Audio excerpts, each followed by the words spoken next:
Mateus capítulo 10. Jesus envia seus apóstolos. Jesus, tendo chamado seus 12 discípulos, deu-lhes poder para expulsar espíritos imundos e curar todas as doenças e males. E são estes os nomes dos 12 apóstolos. Primeiro Simão, chamado Pedro, e André, seu irmão, Tiago, filho de Zebedeu, e João, seu irmão, Filipe e Bartolomeu, Tomé e Mateus, o publicano, Tiago, filho de Alfeu, e Tadeu, Simão o Zelote e Judas Iscariote, o mesmo que traiu a Jesus. Assim, a esses 12 homens enviou Jesus com as seguintes recomendações: não vos encabieis aos gentios, nem entreis em cidade alguma dos samaritanos. Antes, porém, buscai as ovelhas perdidas da casa de Israel. E, à medida que seguirdes, pregai esta mensagem: o reino dos céus está a vosso alcance. Curai enfermos, purificai leprosos, ressuscitai mortos, expulsai demônios. Graciosamente recebestes, graciosamente dai. De graça recebestes, de graça dai. Não vos provereis de ouro. Não andem com ouro, nem prata ou cobre em vossos cinturões. Não leveis sacola de viagem, nem uma túnica a mais, segundo par de sandálias ou um cajado, pois digno é o trabalhador do seu sustento. Em qualquer cidade ou povoado em que entrardes, procurai alguém digno de vos receber, ficai nesta casa, até vos retirardes. E, quando entrardes na casa, saudai-a. Se a casa for digna, que a vossa paz repouse sobre ela. Se, todavia, não for digna, que a paz retorne para vós. Porém, se alguém não vos receber, nem der ouvidos às vossas palavras, assim que saídes daquela casa ou cidade, sacudi a poeira dos vossos pés. Com toda certeza vos afirmo que haverá mais tolerância para Sodoma e Gomorra no dia do juízo do que para aquelas pessoas. Observai, eu vos envio como ovelhas entre os lobos. Sede, portanto, astutos como as serpentes, inofensivos como as pombas, e acautelai-vos dos homens, pois que vos entregarão aos tribunais e vos açoitarão nas suas sinagogas. Sereis levados à presença de governadores e reis por minha causa, para testemunhardes a eles e aos gentios. Todavia, quando vos prenderem, não vos preocupeis em como ou o que deveis falar, pois que, naquela hora, vos será ministrado o que haveis de dizer.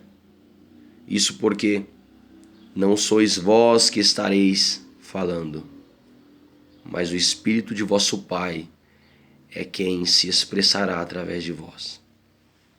Um irmão entregará à morte seu irmão, e o pai ao filho.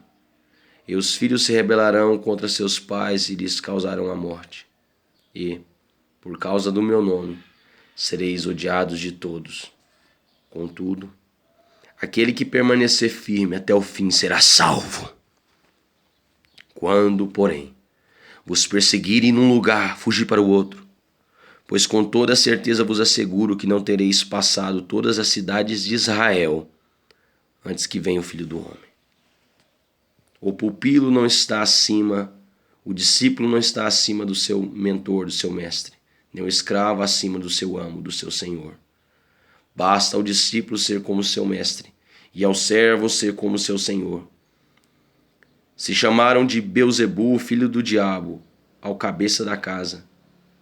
Se me chamaram de filho do diabo, quanto mais aos membros da sua família, quanto mais aos discípulos. Entretanto, não os temais. Nada é escondido que não venha a ser revelado, nem oculto que não venha a se tornar conhecido. A entrega do temor. O que vos digo na escuridão, dizei-o à luz do dia. E o que se vos diz ao ouvido, proclamai-o do alto dos telhados. E não temais os que matam o corpo, mas não têm poder para matar a alma. Temei antes aquele que pode destruir no inferno tanto a alma como o corpo. Não se vendem 2 pardais por uma moedinha de cobre? Mesmo assim, nenhum deles cairá sobre a terra sem a permissão de vosso Pai. E quanto aos cabelos da vossa cabeça, estão todos contados. Por isso não temais. Bem mais valeis vós do que muitos passarinhos. Assim sendo, todo aquele que me declarar diante das pessoas, também eu o declararei diante de meu Pai que está nos céus. Entretanto, qualquer que me negar diante das pessoas, também eu o negarei diante de meu Pai que está nos céus. Não penseis que vim trazer a paz à terra. Não vim trazer paz, mas espada. Pois eu vim para ser motivo de discórdia entre o homem e seu pai, entre a filha e sua mãe, entre a nora e sua sogra. Assim os inimigos do homem serão os da própria família. Nota de rodapé 1. Jesus não veio trazer a paz no sentido de uma religiosidade cômoda e inconsequente. O verdadeiro cristianismo é uma mudança radical de vida com implicações conflituosas, inadequações e até perseguições cruéis. Algumas vezes na própria família, Miqueias, capítulo 7, versículo 6, e com certeza neste mundo secularizado, materialista e agnóstico. A paz do cristão está em sua plena comunhão com Deus, João, capítulo 14, versículo 27. E a terra só verá paz completa na volta do Rei Jesus. Isaías capítulo 2, versículo 4. Uma das ofensas que mais feriram o coração de Cristo foi ouvir dos teólogos da época, seu povo e família, que realizava milagres e sinais no nome de Beelzebu, no nome do diabo. Mateus 9:34, Mateus 12, versículo 24 ao versículo 29, Marcos 3, 22, Lucas 11, versículo 15 ao 19, João 8, 52. Chamar o Filho de Deus, o cabeça da raça humana, de diabo, foi uma das maiores blasfêmias já ditas na história do mundo. Beelzebu é a forma grega da expressão hebraica Baal-Zebud, que se refere a Satanás, o príncipe dos demônios, e significa Senhor das moscas. 2 Reis, capítulo 1, versículo 2. Por isso, é preciso muito cuidado ao julgar e expressar publicamente opiniões dessa natureza contra qualquer pessoa ou movimento cristão. Em Mateus 10, versículo 38, pela primeira vez em Mateus, aparece a palavra cruz.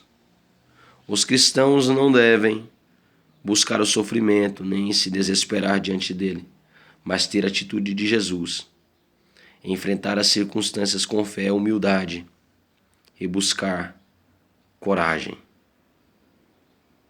O Império Romano obrigava seus condenados à morte a caminhar com a trave de suas cruzes nas costas até o local da execução.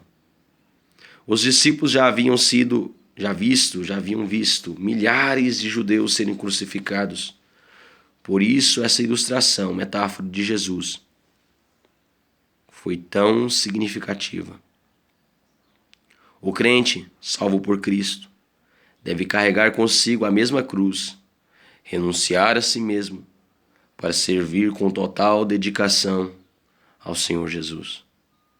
Como mortos para as demandas do sistema mundial e do nosso eu. Gálatas capítulo 2, versículo 20. Por isso, quem busca freneticamente se dar bem nessa vida, acabará perdendo as bênçãos inerentes à condição dos salvos, agora e eternamente. 2 Coríntios capítulo 5, versículo 17. Em Mateus 10, 42, Jesus conclui esse trecho bíblico fazendo menção notável de recompensa a todos aqueles que ajudam e cooperam com os servos do Senhor no estabelecimento da nova ordem, o reino de Deus. 1 Coríntios capítulo 15, versículo 58, Gálatas capítulo 6, versículo 9, Mateus capítulo 25, do versículo 35 ao 36. Assim, os inimigos do homem serão os da sua própria família. Quem ama seu pai ou sua mãe mais do que a mim não é digno de mim. E quem ama o filho ou a filha mais do que a mim não é digno de mim. E aquele que não toma a sua cruz e não me segue, também não é digno de mim. Quem encontra a sua vida, a perderá. Mas quem perder a vida por minha causa, a achará. Quem vos recebe, a mim mesmo recebe. E quem recebe a minha pessoa, recebe aquele que me enviou. Quem recebe um profeta por recebê-lo como profeta, receberá a recompensa de profeta. E quem recebe um justo por suas qualidades de justiça, receberá a recompensa de justo. E quem der, mesmo que seja apenas um copo de água fria, a um destes pequeninos, por ser este meu discípulo, com toda certeza vos afirmo, que de modo algum perderá sua recompensa.